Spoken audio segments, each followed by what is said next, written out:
हमने नरेंद्र मोदी से कहा, पार्लियामेंट में कहा, तुम्हें जाति जनगणना करना पड़ेगा।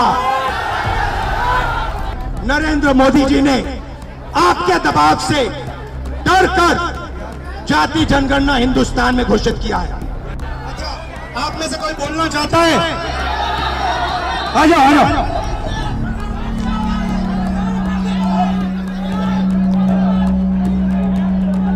आपका नाम? दरभंगा में कांग्रेस सांसद राहुल गांधी जिस शिक्षा बदहाली के सहारे छात्र राजनीति को आवाज देना चाहते थे, उसमें नियम कानूनों के आड़े आना तय था।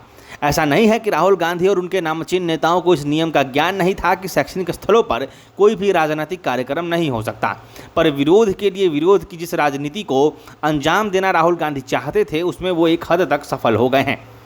राहुल गांधी के इस अभियान का एक सच यह भी है कि उनका कार्यक्रम नगर परिषद के पास स्थित नगर भवन में होना था।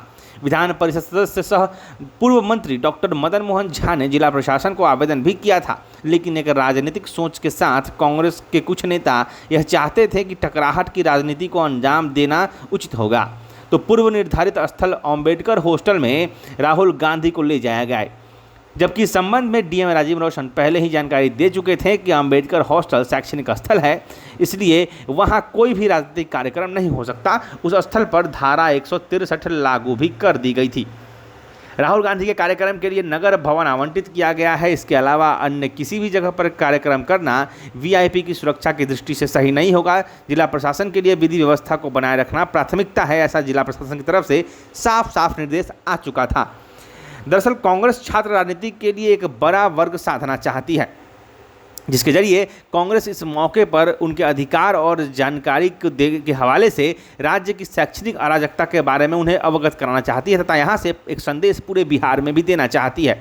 आपको बता दें कि बिहार चुनाव से पहले कांग्रेस नेता राहुल गांधी एक क्रांतिकारी सोच के साथ बिहार में फिर से कूद पड़े हैं और जाहिर तौर पर वो जिस मौका पर जा रहे हैं, जिस तरीके के साथ वो बढ़ रहे हैं, अपनी योजनाओं में वो सफल होते भी काफ़ी हद तक नजर आ रहे हैं। दरअसल कांग्रेस छात्र राजनीति के जरिए एक बड़े वर्ग को साधना चाहती थी। कांग्रेस इस मौके पर उनके अधिकार की जानकारी देते हुए राज्य सरकार की शैक्षणिक अराजकता के बारे में भी पूरे राज्य को बताना चाहती थी।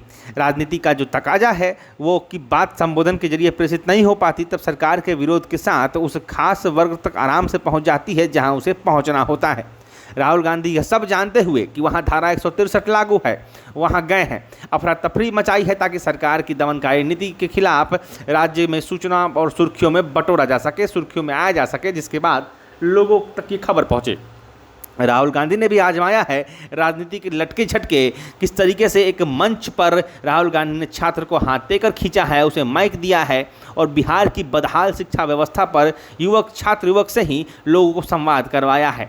उसके बाद वो सिनेमा देखने पहुंचे, जहां पर भी प्रशासन का उन्हें दंश झेलना पड़ा और प्रशासन ने सिर्फ राहुल गांधी को ही फिल्म देखने के लिए अलाउ किया, बाकी लोगों को बाहर कर दिया, जिसके बाद से और भी माहौल गर्म है। तो देखा जा रहा है कि बिहार में जो चुनावी माहौल बनाने की कोशिश की जा रही है, कांग्रेस पहले ही फ्रंट फुट पर खेल रही है और लगातार यात्राएं हो रही है। कन्हैया कुमार ने अलग मोर्चा संभाल रखा है और उस स्थिति में जिस तरीके से, जिस हिसाब से, जिस योजना के साथ, जिस मानसिकता के साथ और जिन जिन दिमाग में जिन जिन योजनाओं को लेकर, जिन जिन गोल को सेट करके राहुल गांधी बिहार चुनाव मैदान में कूदे हैं, आज पहले दिन वो काफ़ी हद तक सफल होता दिख रहा है। जो आवाज़ आमतौर पर मीडिया कवर नहीं करती, जो आवाज़ आमतौर पर बिहार के जनमानस में नहीं जाता, उस आवाज़ को आज पूरा बिहार सुन रहा है, उस आवाज़ को आज हर मीडिया दिखा रही है, क्योंकि राहुल गांधी ने खेल ही कुछ ऐसा खेला है। निश्चित तौर पर ये एनडीए गठबंधन के लिए काफ़ी चुनौती भरा प्रयास रहेगा कि इसके बाद उनका क्या रवैया होता है।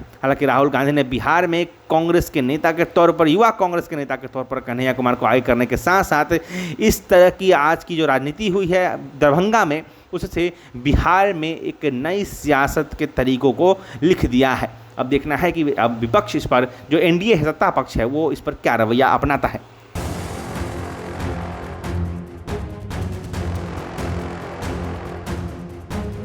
आपके शहर में नए युवा ला रहे हैं नया बदलाव। भवन निर्माण में एसएस कंस्ट्रक्शन, खन्ना एंटरप्राइजेस के offers and distribution, ideal public school की एजुकेशन, जगदम्बा रेस्टोरेंट का taste and decoration, life care medical का कस्टमर अट्रैक्शन, निशा मोबाइल के फोन कलेक्शंस, राजू जी के आम्रपाली मसाले की रेसिपी, डॉक्टर फारिदा परवीन की फिजियोथेरेपी।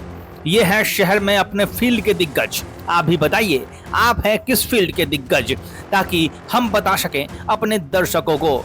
जुड़े प्रकाशवाणी के डिजिटल मीडिया प्लेटफॉर्म के साथ आज ही।